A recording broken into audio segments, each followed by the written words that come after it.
মিণ্টিজ কিচেনলৈ আপোনাক পুনৰবাৰ স্বাগতম জনাইছোঁ। আজি মই বনাবলৈ গৈ আছোঁ আটাৰ কেক। এইটো এগলেছ হয়, অতি সহজতে আপোনালোকে ঘৰতে বনাব পাৰিব। ভিডিঅ' স্কিপ নকৰিব, শেষলৈকে চাই থাকক।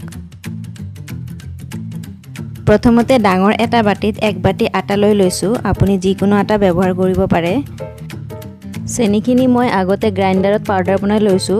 তাৰপিছত মিডিয়াম সাইজৰ বাটি এটাৰে আধা বাটি দি লৈছোঁ।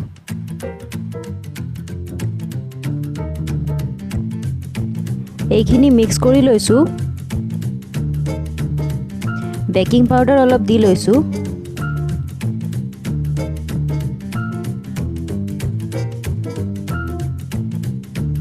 মই গাখীৰখিনি একেলগে দিয়া নাই, অলপ অলপ কৰি দিছোঁ আৰু মিক্স কৰি আছোঁ।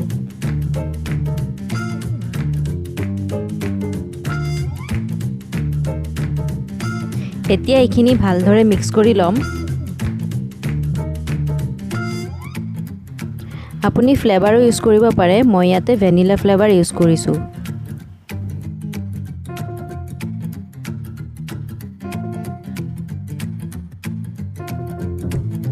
এতিয়া অকণমান মিঠাতেল দি লৈছোঁ, তাৰপিছত ভালকৈ ফেটি ল'ম।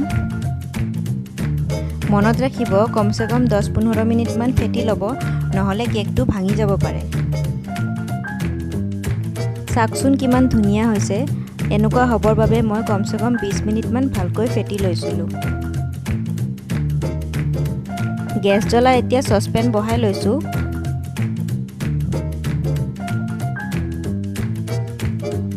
এতিয়া চচপেনত 2 কাপমান নিমখ দিম আৰু নিমখখিনি চচপেনত ভালকৈ বহলাই ল'ম।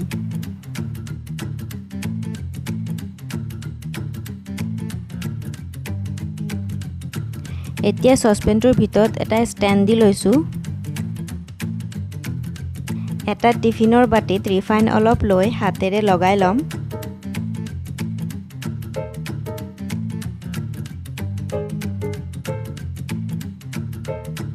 এতিয়া এইখিনি টিফিনৰ বাটিটোত লৈ ল'ম।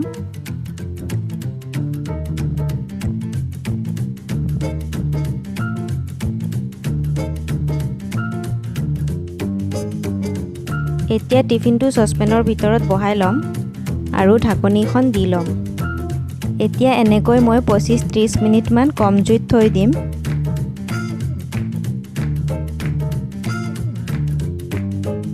পঁচিছ 30 মিনিটমান পিছত চেক কৰি চাম। এয়া চাওক, চামুচখনত একো লাগি অহা নাই। গম পোৱা গ'ল যে আমাৰ কেকটো ৰেডি হৈ গ'ল।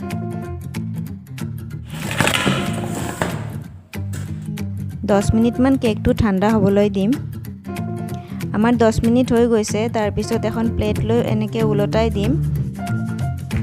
এয়া চাওক কিমান ধুনীয়াকৈ টিফিনৰ পৰা কেকটো ওলাই আহিছে। এয়া চাওক কিমান ধুনীয়া হৈছে। এয়া চাওক আমাৰ আটাৰে বনোৱা এগলেছ কেক কিমান ধুনীয়া হৈছে। আটাৰে বনোৱা হিচাপত কেকটো বহুত স্পঞ্জি আৰু ছফ্ট হৈছে। চ' গাইজ, আজিৰ ৰেচিপিটো আপোনালোকৰ কেনেকুৱা লাগিল মোক কমেণ্ট কৰি জনাব আৰু মোৰ চেনেলৰ যদি আপুনি প্ৰথম হয় তেনেহ'লে মোৰ চেনেলটো ছাবস্ক্ৰাইব কৰিব।